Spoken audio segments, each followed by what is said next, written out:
Hello and welcome to the next session of this Kingdom Animalia. Last लेक्चरला पण ह्याच्या अगोदरचा फायलम नंबर 6 अनिलिडा हा कंप्लीट केला होता. पुन्हा एकदा बघूया आपण आत्तापर्यंतचे बघितलेले फायलम पोरीफेरा, निडारिया, टेनोफोरा, प्लॅटीहेल्मिंथिस, अस्कहेल्मिंथिस आणि अनेलिडा बघितला होता. आत्ता आपल्याला बघायचं या लेक्चरमध्ये 7 नंबरचा फायलम आहे तो arthropoda. General characters, unique features आणि एक्झाम्पल्स या प्लॅननुसार आपण जात असतो. तर सुरुवातीला जनरल कॅरेक्टर्स बघूया आपण one by one. Meaning,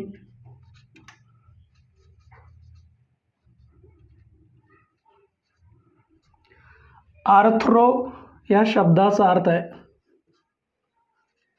means jointed. Poda means legs, jointed legs, joint legged animals असंही म्हटलं जातं. अदर नेम,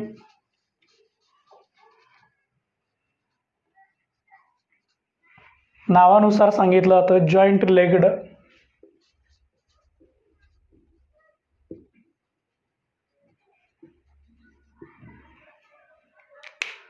किंवा जॉइंटेड लेग्ड महत्त्वाचा पार्ट आहे. क्वेश्चन आस्क केला जातो, विचारला जातो जॉइंटेड लेग्ड कोणाचं नाव आहे? आर्थ्रोपोडा. नेक्स्ट, आता रिपीटेड पार्ट असतो हायर ऑर्गॅनिझममध्ये, जसं की body levels.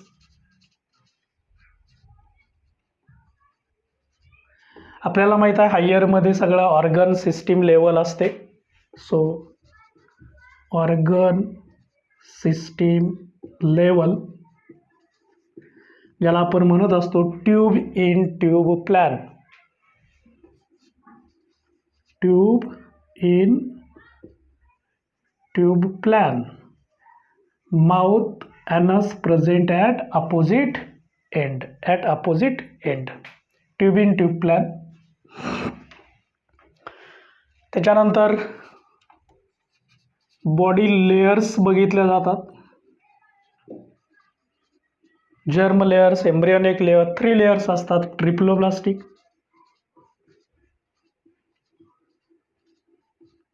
Ectoderm, mesoderm, endoderm असे 3 लेयर्स असतात. बॉडी सिमेट्री,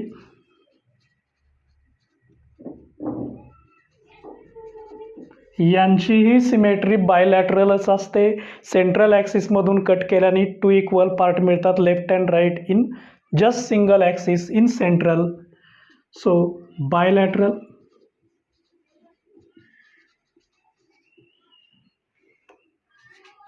सिलोम प्रेझेंट असतो, सो कॉल्ड ॲज सिलोमेट.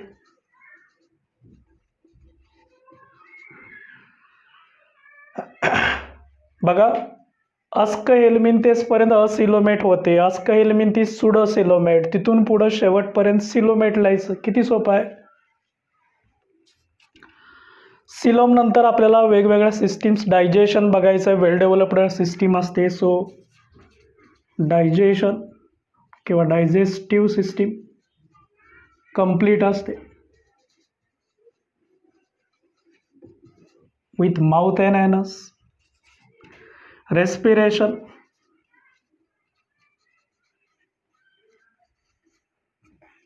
हा डायजेस्टिव्ह सिस्टीम हाही पार्ट कॉमन आहे. रेस्पिरेशनमध्ये थोडा चेंज आहे. ह्याच्यामध्ये primitive gills, primitive lungs, trachea तयार झालेलं असतं, ज्याला बुक लंग्स म्हटलं जातं. काहींच्यामध्ये बुक गिल्स असतात. प्रिमिटिव्ह, बुक मीन्स प्रिमिटिव्ह टाईपचे असतात. बुक लंग्स असतात. ट्रॅकिया असते, श्वासनलिका. म्हणजे रेस्पायरेटरी सिस्टीम या ठिकाणी डेव्हलप झालेली असते. So are system, respiratory system present. Okay. Excretion, excretory system, excretion and osmoregulation. हे एक्सक्रीशन ऑस्मोरेग्युलेशन करणारे याच्यामध्ये स्पेशल फीचर असतं की जे खूप महत्त्वाचं आहे, इतरांच्यापेक्षा थोडं वेगळं आहे. तर अगोदर बघितलं आपण नेफ्रिडिया असतात. आता या ठिकाणी थोडा डेव्हलप्ड फॉर्म तयार होतो किडनीसाठीचा, तो म्हणजे माल्फिगियन ट्युबेल्स. माल्फिगियन ट्युबेल्स.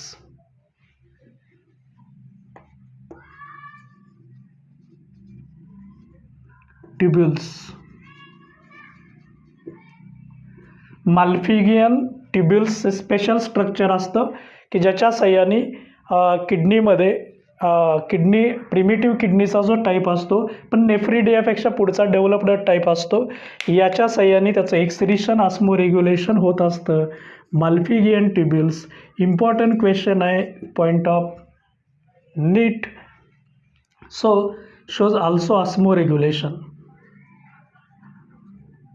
osmoregulation as well as excretion through Malpighian tubule. थोडासा मोर डेव्हलप्ड कॉम्प्लेक्सिटी तयार होते. देन सेक्सेस सेपरेट असतात, डायोइसियस असतो. सो सेक्सेस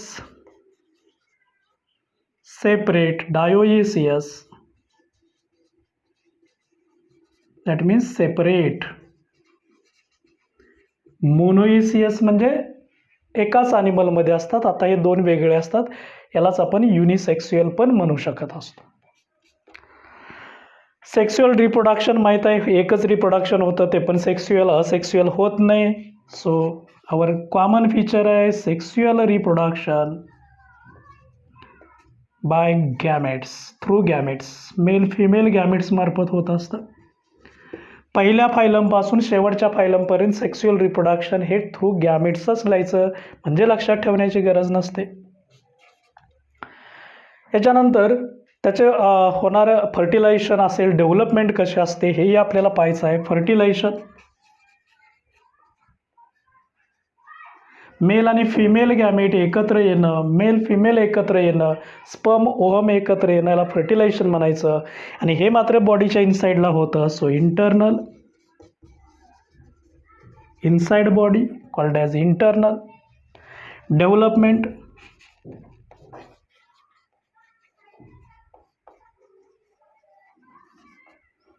यांच्यामध्ये जी डेव्हलपमेंट असते, काहींच्यामध्ये डायरेक्ट होते, काहींच्यामध्ये इनडायरेक्ट होते. सो डायरेक्ट और इनडायरेक्ट.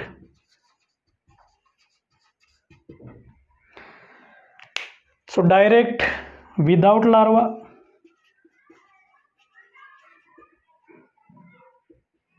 With larva. लाईफची पहिली स्टेट असते लार्वल स्टेट म्हटलं जातं किंवा लार्वा म्हटलं जातं. So these are the some of the general characters. Once again पहिल्यांदा त्याचा अर्थ बघितला, मिनिंग जॉईंटेड आहे. ऑदर नेम बघितलं, jointed legged animals. Levels, organ system आहे. Body layers, higher rank triploblastic आहे. सिमेट्री बायलॅटरल आहे. सिलोम प्रेझेंट आहे, सिलोमेट. डायजेस्टिव्ह सिस्टीम कंप्लीट आहे. माउथ ॲनस अपोजिट एंडला असतं. हा पार्ट महत्त्वाचा आहे. Respiration, book lungs, gills, book lungs and trachea. Developed respiratory system आहे as compared with previous phyla. Sexes separate आहेत, डायोइसियस. सेक्स्युअल रिप्रोडक्शन गॅमिट मार्फत होतं. Fertilisation inside body, internal fertilisation आहे. आणि डेव्हलपमेंट दोन्ही प्रकारची होते. याच्यामध्ये महत्त्वाचा जो पार्ट आहे तो या ठिकाणी आपण इंडिकेट केलेला आहे की जे हे जनरल फीचर्स आहेत, बाकीचे कॉमन फीचर्स आहेत. ओके, आता याच्या आपल्याला हा पार्ट लिहून घ्या. याच्यानंतर आपल्याला काय बघायचं असतं, युनिक फीचर्स की जे नीटसाठी CETसाठी महत्त्वाचे असतात. युनिक फीचरही पाहणार आहे. हे कॉमन फीचर्स आहेत, जनरल फीचर्स आहेत. ओके,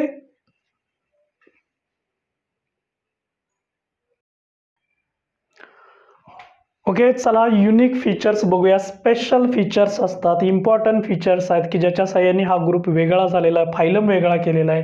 याच्यात युनिक फीचर्स वेगवेगळे आहेत. जसं की आपण स्मॉलेस्ट फायलम बघितला होता Ctenophora.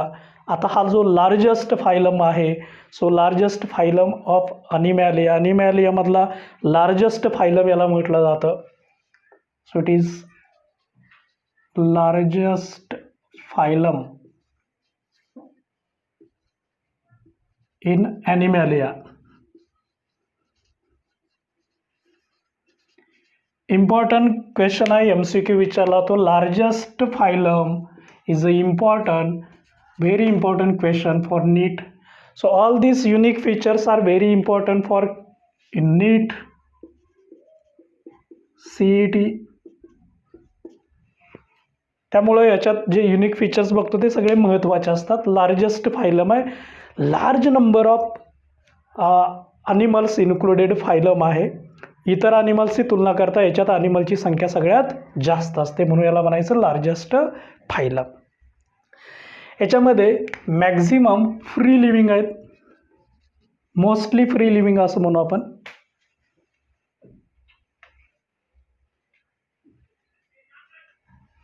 So mostly free living.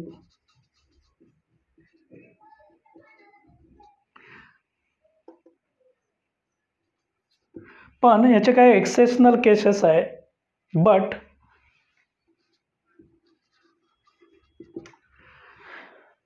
बार्नॅकल्स आहेत,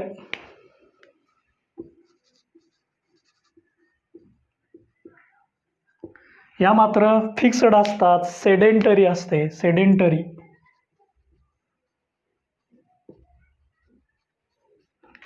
another MCQ, important MCQ for NEET and CET. Mostly free living except but barnacles are sedentary. Okay, next, some are sanguivorous. Sanguivorous, horus means feed. Herbivorous असतील, carnivorous असतील, omnivorous असतील, तसं या ठिकाणी सॅंग्विहोरस आहेत. Some are सॅंग्विहोरस.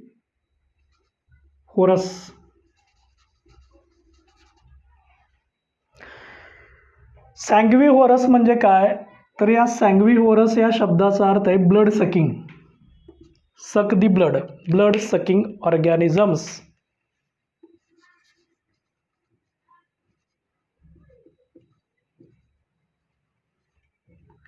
हे blood sucking असतात, याला सॅंग्वी म्हणायचं. Sangui means blood, vorous means feed, feed करणे, खाणे. लीच माहीत आहे तुम्हाला, जळू माहीत आहे, वर्टिब्रेट ऑर्गॅनिझमच्या बॉडीला अटॅच होतं आणि रक्त शोषून घेतं, ब्लड शोषून घेतं, त्याला सॅंग्वी होर्स म्हटलं. So some are sanguivores, blood feeder म्हटलं जातं किंवा ब्लड सकिंग म्हटलं जातं.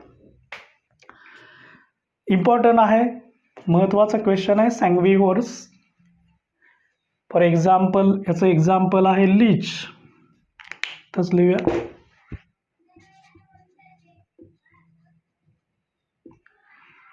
लीच आहे. बेडबग्स असतील हे ब्लड सक करून घेतात, मॉस्किटो असतील हे ब्लड सक करून घेतात.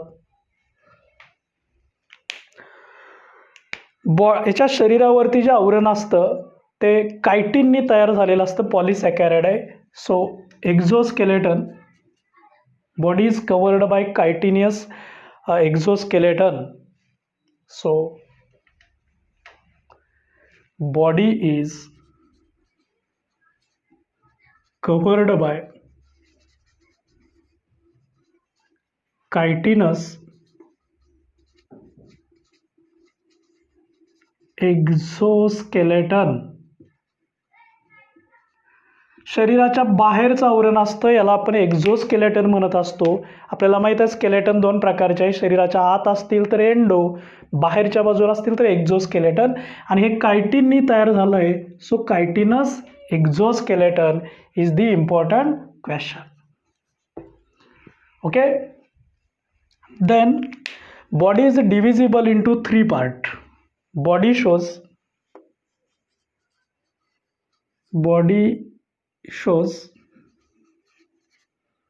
three parts, three main parts.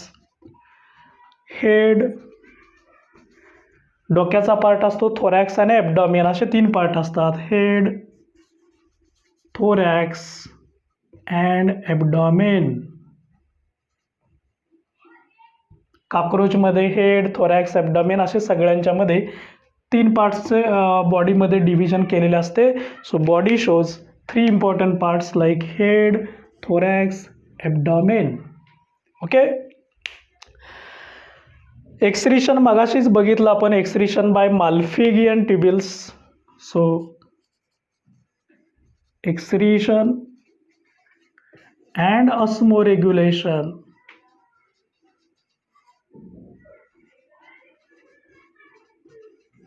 Excretion and osmoregulation by Malpighian tubules. Malpighian tubules. नेफ्रिडियाच्या पुढची डेव्हलपमेंट असते, याला माल्फिगियन ट्युब्युल्स म्हटलं तर इम्पॉर्टंट क्वेश्चन आहे. So excretion and osmoregulation by Malpighian tubules. So these are the some of the unique features. याच्यानंतर आपण economically important animals बघणार आहे की जे बेनिफिशियल ॲनिमल कोणते आहेत, हार्मफुल ॲनिमल्स कोणते आहेत, व्हेक्टर्स कोणकोणते आहेत, हे त्याच्या आपण एक्झाम्पल पार्टमध्ये आपण पाहणार आहे. इकॉनॉमिकली इम्पॉर्टंट ॲनिमल्स कोणते आहेत हेही आपल्याला पाहायचं आहे. बघूया वन्स अगेन. युनिक फीचर्स खूप महत्त्वाचं आहे at point of NEET and CET. So largest phylum आहे in animal kingdom Animalia. Largest phylum कोणता आहे? आर्थ्रोपोडा. स्मॉलेस्ट कोणता आहे? टेनोफोरा. एक्सक्लुझिव्हली मरीन कोणता आहे? टेनोफोरा. पोवर्ड कोणता आहे? पोरीफेरा. ओके. तर हे त्याचे मेन फीचर्स आहेत. So this is the largest phylum. Mostly free living. हे सगळे ॲनिमल्स फ्री लिव्हिंग आहेत, एका ठिकाणाहून दुसऱ्या ठिकाणी ट्रान्सफर होतात, मुएबल आहेत. पण याच्यामध्ये बार्नॅकल्स सेडेंटरी आहेत, फिक्स्ड असतो, मुवमेंट करत नाही. Some of the animals are sanguivores. Blood sucking करतात, ब्लड फिडर असतात. असं एक्झाम्पल एक लिहिलेलं आपण leech. Body is covered by chitinous exoskeleton.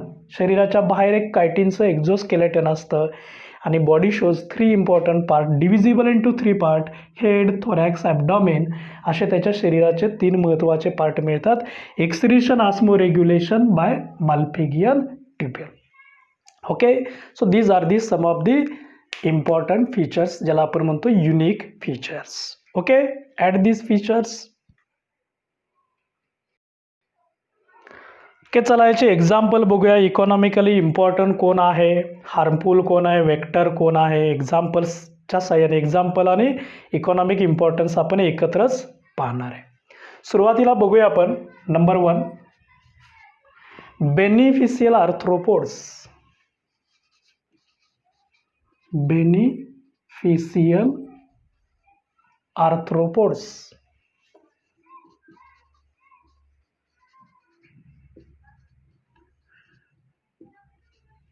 जे बेनिफिट देतात आपल्या ह्युमन बिईंगसाठी, फायदेशीर आहेत, अशा प्रकारचे आर्थ्रोपोड्स आहेत ते आपल्याला बघायचे. बेनिफिशियल आर्थ्रोपोड्स त्याचे आपल्याला एक्झाम्पल बघायचे आहेत.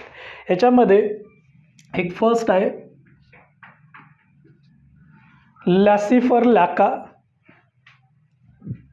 लॅसिफर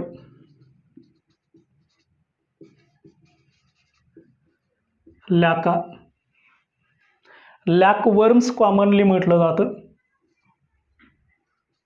लॅकवर्म्स.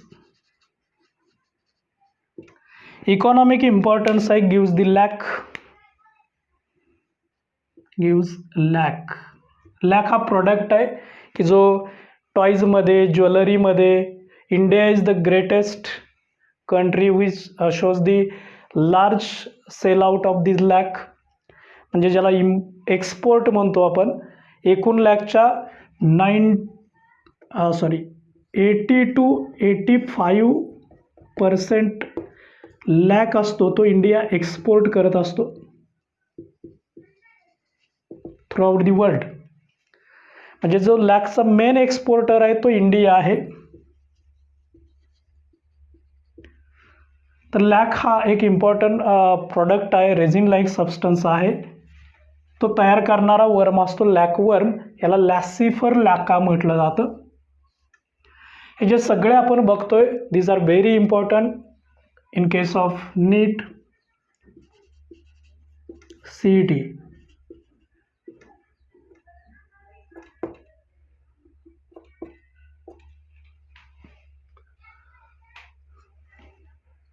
नंबर 1 बेनिफिशियल बघितलं आपण, लॅसिफर लॅक हा जीनस स्पेसिस आहे. लॅकवर्म कॉमनली म्हटलं जातं. काय प्रोड्यूस करतो तर लॅक, प्रोडक्शन ऑफ लॅक हा प्रोडक्ट आहे. इथं स्पेसिस लिहिलेला आहे, त्याच्या पुढे त्याचा प्रॉडक्ट लिहिलेला आहे. So this is the product.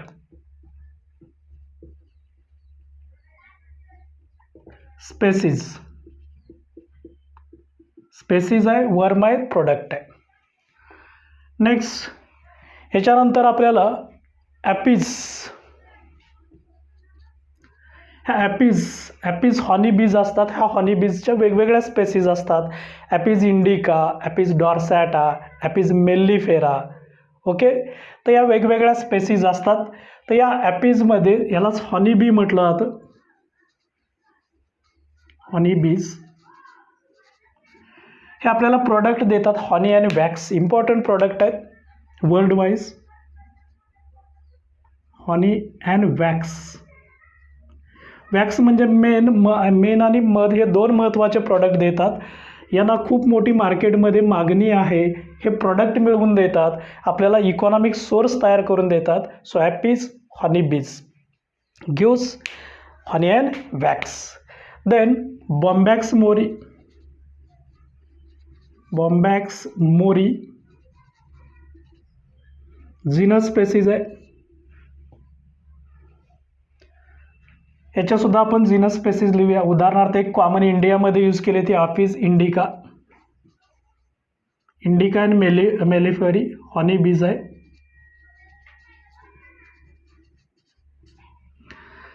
बॉम्बॅक्स मोरी आहे, ही पण सिल्क वर्म आहे. सिल्क वर्म काय मिळेल नावावरून सांगता येतं. Give silk as a main important product. Silk वर्मपासून सिल्क मिळतो, हनी बीजपासून हनी आणि वॅक्स मिळतं, लॅक वर्मपासून लॅक मिळतं. So these are the very very important beneficial arthropods बघितले.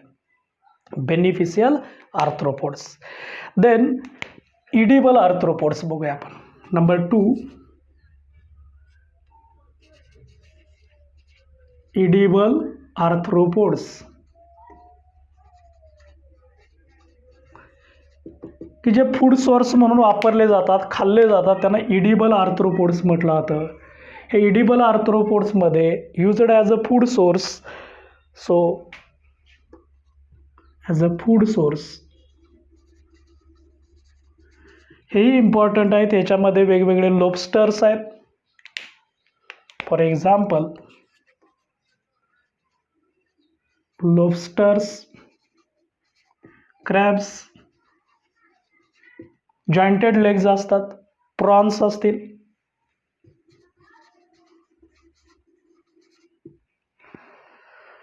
हे सगळे आपल्याला फूडसाठी यूज केले जातात. So lobsters, prawns, crabs used as a food source, used as a food source. हे याचे एक्झाम्पल आहेत. Beneficial arthropod, edible arthropod. Next number 3 बघूया आपण. वेक्टर आर्थ्रोपोड्स असतात, की काही पदार्थ असतात ते पॅरासाइट्सला असतात, त्यांना वाहून नेतात, पॅथोजनला वाहून नेतात. So vector arthropods. आर्थ्रोपोड्स जे हार्मफुल असतात, म्हणजे आपल्याला डिसीज कॉझिंग असतात. हार्मफुल वेक्टर व्हेइकलचं काम करतात. रोगजंतूंना वाहून आणणारे असतात, त्यांना वेक्टर म्हटलं जातं. ह्याच्यामध्ये जनरली मॉस्किटोज येतात.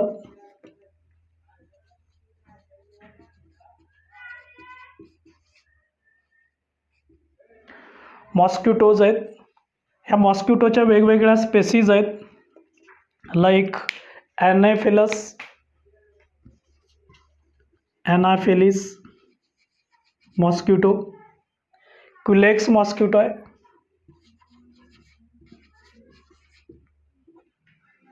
क्युलेक्स मॉस्किटो, ॲनाफिलस मॉस्किटो आणि एडीज म्हटलं जातं, एडीज मॉस्किटोज.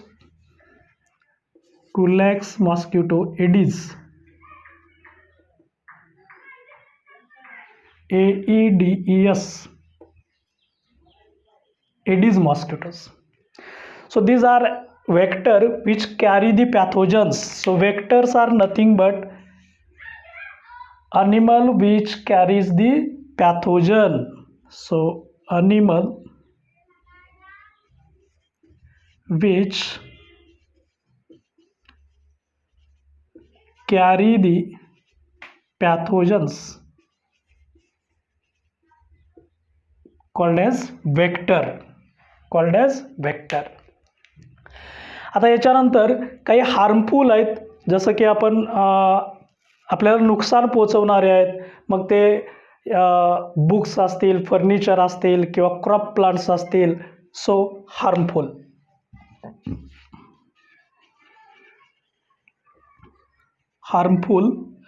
हे जे इथं हार्मफुल लिहिलं in case of diseases. So harmful arthropods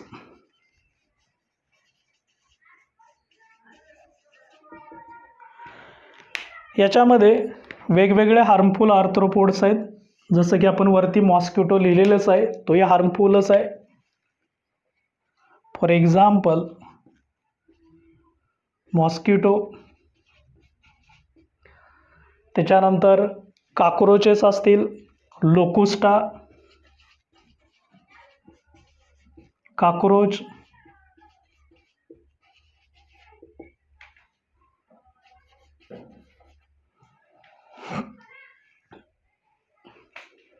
त्याच्यानंतर स्कॉर्पियन,